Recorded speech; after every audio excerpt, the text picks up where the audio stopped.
Hmm. We are live. Uh, And you good. taking us for your water now, Joe, just made me realize I'm not going to look quite as classy during this Jeff Ed drinking my water. I'll be sipping from a bottle. I poured it from a 5 liter. I had the 5 liter originally. I thought I'd be a little bit classy. Yeah, no, I didn't get the memo. So I'm going to be coming to you guys with my ginormous bottle every now and then. Happy Monday, Joe. Sure. Yeah, it's a good start to the week so far. I've got some sun outside. It started off quite cloudy, so Mm. ready to get in a good walk soon and get in some vitamin D. It's always a bit of a win. Yes. Yes. Oh my gosh. So important. Flip. Yeah, crikey. This day, this week has started off really well. I got my workout in this morning. I already had some breakfast. Well, flip, I should hope so. It's already lunchtime. So yeah, strong start to the week as we are building up to our 26-hour workout at the end of this month. Super excited for that, actually. It's going to be my I first know. one. Ah, I'm Yes. ready. I'm ready. I'm ready. No, it's so cool. It's so cool. I'm trying to think of each workout is my training for the day. Like that's how I'm trying to look at it and how I'm trying to approach it. So good nutrition, sleep, um, exercise, the whole toot Rudy. I'm saying it's gonna be like a party while that's happening. It's gonna just be Abs- such good vibes. Just so ready for it. I'm absolutely, not gonna lie absolutely. to you. I feel like this year has started off on such a positive note as well. I think you can see it in the attitude of people. I think like the past 2 years have been obviously Mm. quite a knock on a lot of people's like mental health, and it's like it's not gone yet, but people are also starting to progressively just live a little bit more. And I think we've also had enough time to find alternatives into what we can possibly do and where we can go and how we can still socialize and get those releases we need. So like I just from my side, there's just like such a positive spirit around people, which is such a it's like it Yes. was a dark time to be in, and to see that change is just it's incredible. Absolutely. I couldn't have said it better. Couldn't have said it better. I think, yeah, we've had 2 years of practice.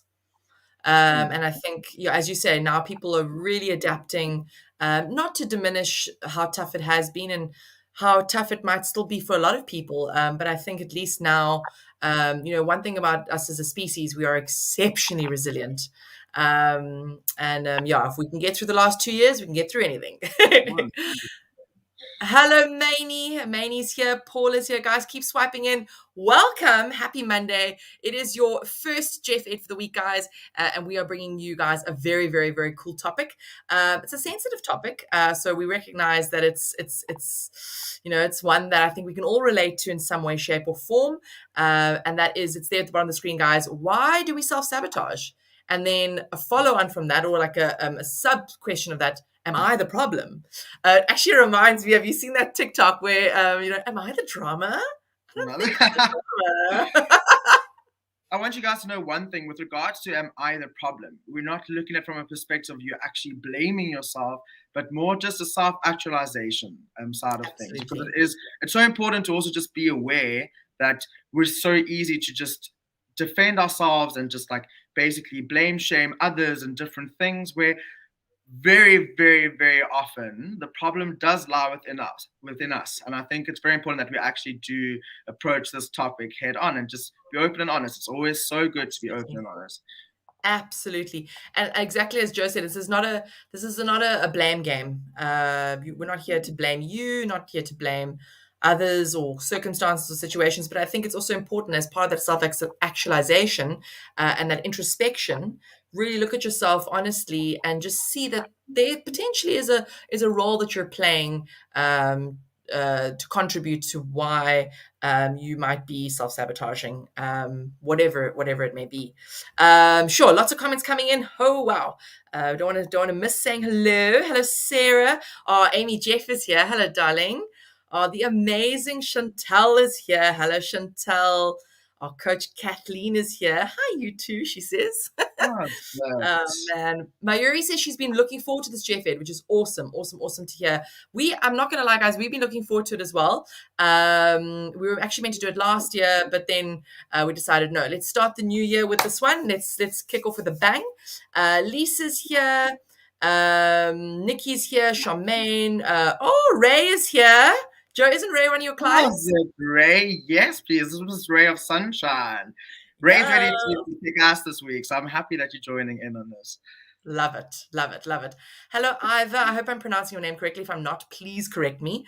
Lisa says setting goals that aren't realistically achievable. So there, Lisa is already off the bat sharing an example of self-sabotage. Yeah, so I'm sure that's something that a lot of us actually do. Lisa, I don't know if that's something you do yourself, but whether it is or isn't, sure, guys, you're not alone with that one. It's a common one. Like At you almost least see you yourself like are a failure. at least you are setting goals though. It's you're one step in the right direction. Obviously, finding the realistic balance is super important as well.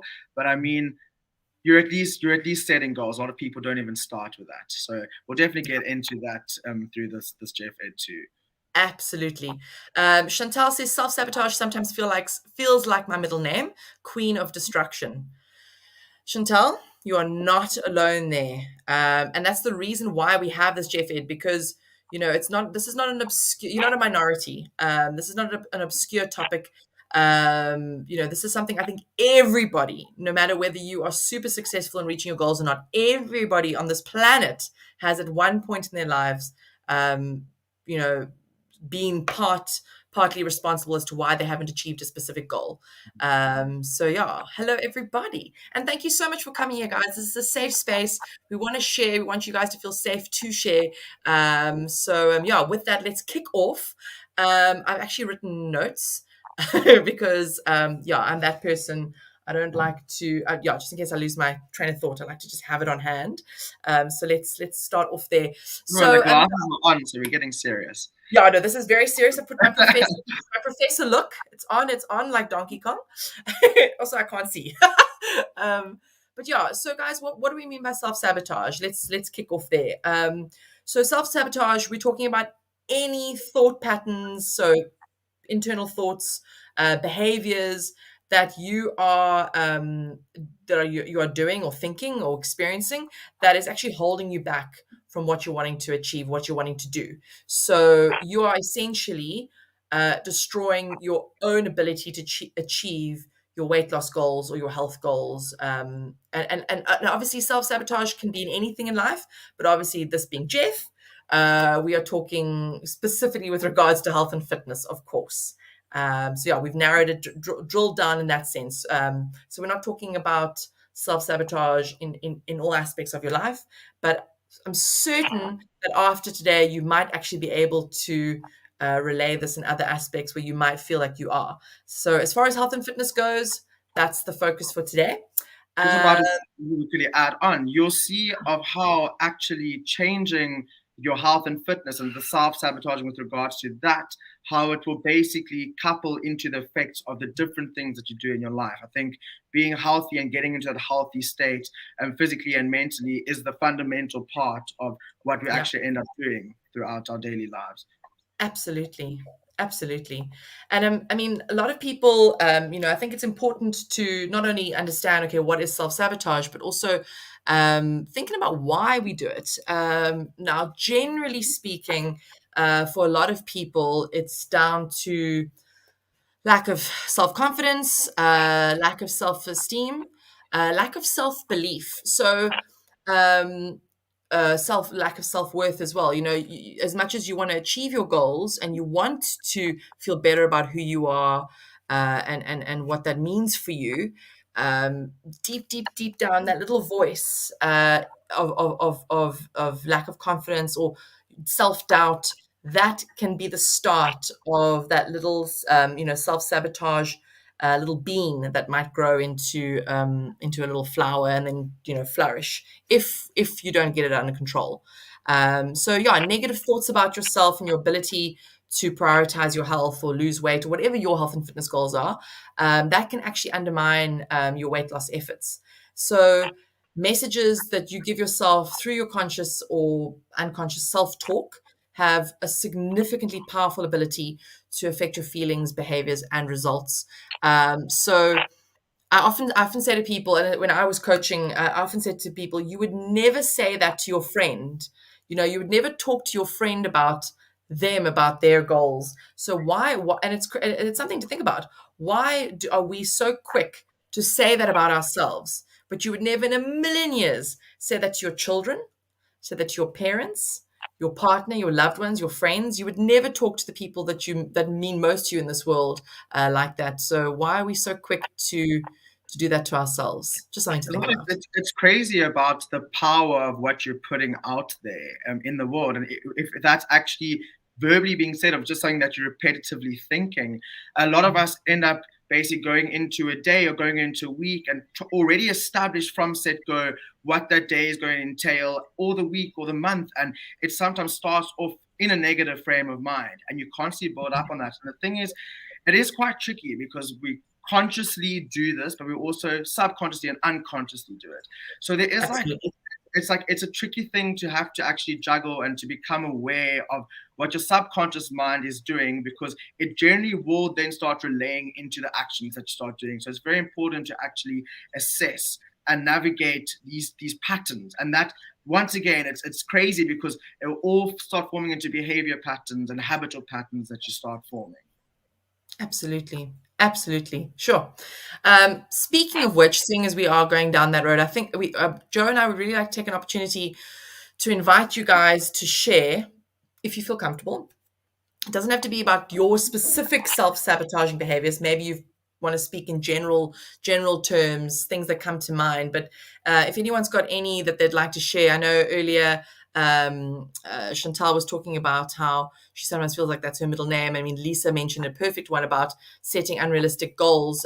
So yeah, we'd like to use this opportunity now, this time, for some more examples. If you guys could just pop them into the comments as a brief. So do you have any self-sabotaging stories that you would like to share? And let us know in the comments, please. And then we can open that up. So I've got a couple of examples, if you guys would like to just sort of hear a couple, and that might make you feel more comfortable in sharing. So some practical ways, and like every single day, little things that people do. So overeating on weekends, that's a prime example. And this is one that I know a lot of my clients did when I was coaching, is that so it's an example of skipping meals. So, or thinking, and this age-old myth that you need to eat less in order to lose weight or see results. So that's another example. Ray says here, I also think it's the fear of not getting to the place you want to be or have been before, which becomes a vicious cycle. And then Maney says, I realize that I can make myself I can make myself feel very negative because of stopping being kind to myself when things are tough. Then things get tougher because I'm negative. So again, a vicious cycle. Vicious cycle. Here's another one. When I try to cut bad things out and eat healthier, I seem to go the very opposite way. So eat bucket loads of chocolate, bake cakes like a mad woman. We'll That's definitely touch up on a little bit of that. Remember, def- there's always little hints and tricks to still kind of satisfying those cravings that you might have. It's all about just finding those means, and then obviously making sure that you are nourishing yourself correctly. Sorry, I'm just gonna can I add some feedback as we read the comments? go. Yeah, I think it's very important if you are nutritionally getting in the correct macros of the day. I think that's why we focus so much on fats, proteins, and your carbs, because all of those kind of negate certain processes that go on within our body and satisfy certain cravings that we might have. So like we can definitely, you're more than welcome to reach out to me, and I'm more than happy to chat a little bit more in depth about that with you. We've got lots of comments coming through. Lovely. Lots of comments. Nikki said a very interesting one, and I say it's interesting not because the others aren't, but because I can relate to that. Nikki said that as soon as she's in a good wicket, she's doing her thing, she's healthy. So as soon as she's lost a little bit of weight and she's like, yeah, what she notices she does is, instead of that now motivating her to power through and continue, she almost stops. And will then, fall off the rails again a little bit. So she says then she stops trying instead of just carrying on as she was. And I think actually a lot of people do that. You'd be surprised, Nikki. You're not alone, girl. You're not alone. And then Sarah also speaking to like the negative thoughts, the self-talk. it's often easier to listen to the negative ones than it is the positive ones. Coffee and cookies. I see my Yuri speaking about coffee and cookies being her downfall. We're just going to do that in moderation and then it won't be a downfall. But you can always still have your Absolutely. coffee. I think that's something very important that people also don't always understand. It's just that balance and moderation. And I think it's a beautiful thing that we've kind of moved with regards to Jeff is doing this whole 80%, 20%, like 80% whole food, 20% soul foods. And it's important to find that balance of, you don't always have to eat perfectly fine from Monday to Saturday, and then Sunday comes, now you can finally eat things. Like, it doesn't always have to be that way, because realistically you won't be able to live your whole life that way. So you got to find that self-control, and that you will slowly start building as a habit with regards to wanting something and being able to have it, but in moderation. Moderate is my favorite word, moderation. Absolutely, absolutely. So cool, guys. Well, thank you so much for sharing, guys. Really, really appreciate it. And we know there's so many more. So yeah, we thought we could sort of now move. Joe wanted to chat to you guys around sort of just with these types of examples and talking through things as to now. Okay, cool. So we know what self-sabotage is. We've got a small understanding or an overview of why some people sabotage, why most people self-sabotage. You guys have shared some examples. So I thought we'd spend the next couple of minutes or so just talking. Essentially, the crux of the matter is, okay, cool. Now that we know what we're doing, we know why we're doing it. How do we fix it? Yeah. Okay, perfect. So I think the most important part, and that's like step one, we spoke about a little bit earlier, is basically navigating and understanding what you need in order to be that best version of yourself. And I think that is where goal setting comes into play. And it's very, very important to actually just set aside what you're looking to achieve and then what you need to slowly do to actually start building up towards that. The second aspect, which is probably the most difficult part, is to actually be open and honest about like these toxic traits that you may have adapted into your own life. So these traits, like I said previously, they're either conscious decisions or subconscious decisions, but it's very important that you actually are consciously honest about what you're doing and why you're doing that. Basically, what I always recommend is to start with something small. We obviously things build up and we tend to maybe build up a lot of different bad behaviors and we self-sabotage through that. So I always say start with something small, look at that, take control of that change, and then slowly, once you've actually start adapting and maybe overcoming that change, look at the next thing that you can start working on. And soon enough, you'll start focusing on all these small little things that you'd actually be able to overcome. And the funny part is, so often we know the solutions to these problems. It's just about actually executing it. And I think it's super important as well that we get to a place where and a lot of us are sometimes a little bit shy, or we feel that we're kind of going through the situation alone. And I think that's what's so beautiful about seeing all these comments and so many people that relate to this topic, as broad as it is. There are people that are feeling the same way, but there's 100% also other people that are going through similar things than what you are going through. And to seek guidance and just ask for help and to talk about it to other people, you're going to be amazed by the hints and tricks and just the support you'll actually get to overcome this. And like, I want to speak into like from a coach perspective. I think as clients, if you are in the one-on-one coaching program, it's so important to actually reach out to your coach. And as something I always tell my clients, I tell them I'm not a personal trainer, and that's not my main focus here. I always tell them that the more you share with me, the more I understand your behavioral patterns and your habitual patterns that are forming. And that obviously helps me help you in the long run to give you tips and tricks around that. So I think it's so, so, so important to talk about the way you're actually feeling. And then lastly, just like a little trick that I do. I tried it a while ago. I was going through a little bit of like a dark time, and I had a lot that I was juggling and I didn't really know how to get through it. So I decided to start diarizing and writing things down. And you're very aware sometimes of the way you're feeling in a certain moment. And if you write that down, I had about three little pocket-sized diaries, like one in my car, one I would have in my pocket. And if something happened and that made me feel a certain way, I would just like make a quick note, and then I would come home and I would, at the end of the day, write it down. And through that, you're kind of able to see patterns in what you're actually doing. You can actually sit down and focus on possible solutions to overcome them. But then the most beautiful part of this is, I'd say like a week or two or even a month down the line, when you backtrack into that diary of jotting down your thoughts and you actually read through it, to see the progress you've made as a person mentally is absolutely incredible. So it's something I really, really, really suggest that you do. Like, if you, it doesn't have to be as intense as writing down absolutely everything, but to slowly start just doing that, you're going to become aware of what you're doing, and you'll start being able to understand why you're doing that, if that makes sense. Absolutely, and I think that's I mean, something Joe said earlier, and it just you hit the nail on the head there, is that we actually all know what we need to do. Sometimes it's easy to avoid, so typical ostrich mentality. So put your head in the sand and not deal with it. It's easy just to keep rolling with the punches.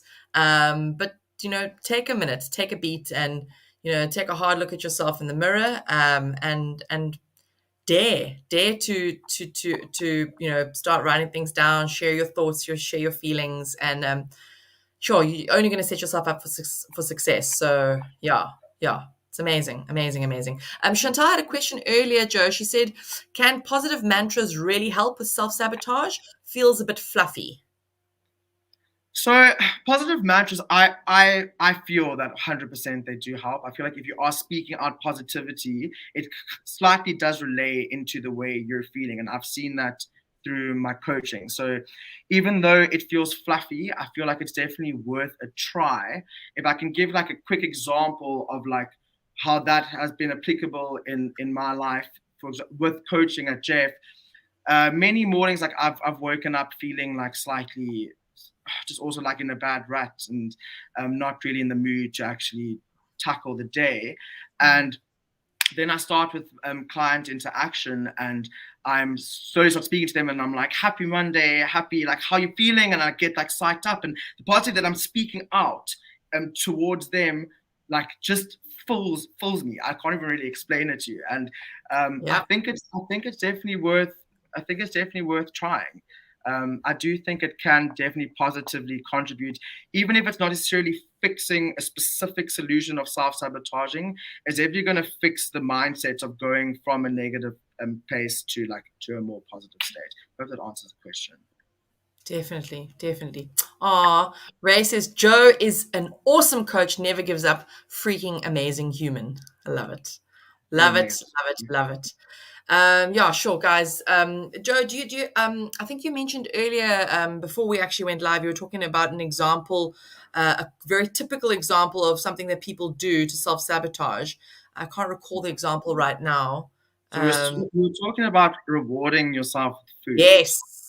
Yes, which is because that has actually come up, just so I don't know if you saw, it's actually come up in the comments. That's why I wanted us to address it. So you go and actually, no, Joe, you give us the example of what's something that you've done in the past that you would do, like, coming up to like an event or something.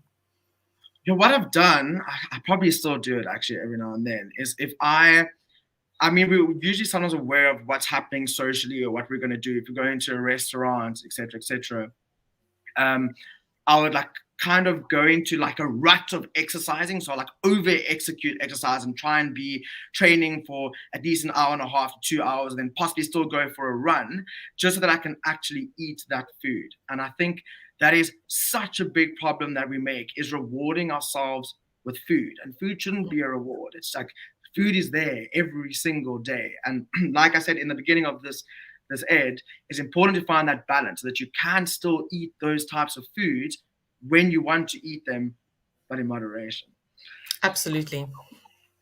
Sure. I mean, and on the reverse side, going to the restaurant, enjoying your meal, don't overthink it. Food is just food at the end of the day. Doing then the same thing on the other side of the dinner or that meal that you've gone to. Now, the next day going, oh gosh, now I must go to the gym or do my Jeff workouts. for an hour and a half, 2 hours because I had that burger last night or I had that pizza. The same can be said, whether you train super, super hard to then say, because the last thing you want to do is you arrive at that restaurant going, oh, well, I did go for a 21K run this morning, so I deserve this pizza. The two are mutually exclusive. Yeah. Stop. Yeah, we need to get that out of our heads. And that, guys, if you do that, that is self-sabotaging behavior. Acknowledge it, say it to yourself. You are setting yourself up for failure. It is not sustainable. You don't reward yourself with food. And I saw someone actually said the quote in the comments earlier, you're not a dog. Don't reward yourself with food. And then on the flip side, exercise is not punishment. You are not punishing your body for what you ate. All right. We need to recognize that healthy eating and exercise are actually gifts to ourselves. We are investing in our health. We're investing in ourselves. And it's super, super important. Super, super important. I'm going to touch up on something quickly. We don't have much time yet, but Oh, I that's think okay. Go. it's a very important something that you should definitely remember, which will relay so much more into you actually bettering yourself. And I've spoken to Jade about this quite a few times, is putting yourself first. And I've noticed it's something that a lot of us don't do. It's something a lot of my clients don't do. And I know it's something that a lot of you guys don't do. And it's not a selfish trait to do that. Obviously, it's a beautiful trait to give to others and to help others as much as possible. But don't forget the importance of your own self-worth and your own health, basically, as a whole. And like I said initially, if you do start touching up on bettering yourself in a health perspective, don't look at workouts in a sense of I'm just doing it so that my body looks better. Do it for that beautiful endorphin release that gets you into that happy state. And I mean, we can all relate to that.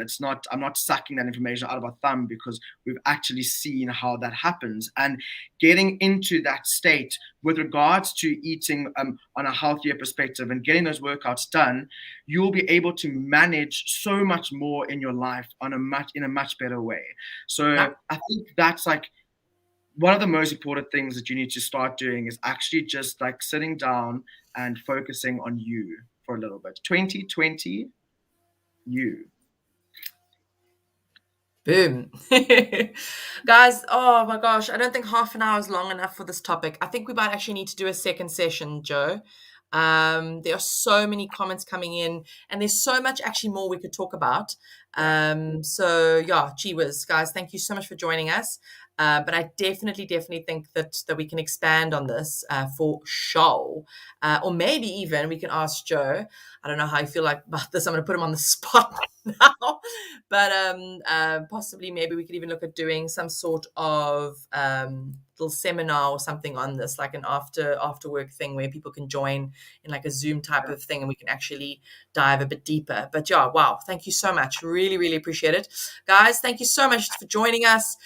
Please keep the comments and questions coming in between Joe and I. We will get to everything, even if it is once we're done here. So even if it's after the fact, please keep popping those comments and questions through. And yeah, remember, it's not a blame game. If you through these examples of what we're chatting to, you can relate to some of these things that you sort of makes you realize, oh wow, I do those things. That's okay. At the end of the day, you need to be kind to yourself and recognize everybody does them. Everybody does them in some way, shape, or form. It's about acknowledging it, being kind to yourself, recognizing that, and finding a way forward so that we move as far away from self-sabotaging behaviors as possible, because you're only going to set yourself up for success when you do. Yeah. There's always space to grow. There's always place to learn. But it's also good to remember that we are human beings and realistically, we're never going to be perfect. But as long as you are making those small steps to actually bettering yourself, that's a win in my opinion. Awesome. Oh, thanks, Joe. Thanks, everybody. Hope everyone has a lekker Monday further. And yeah, just keep doing what you're doing, team. You're doing a lot better than you think you are. Remember to be kind. Cheers, team.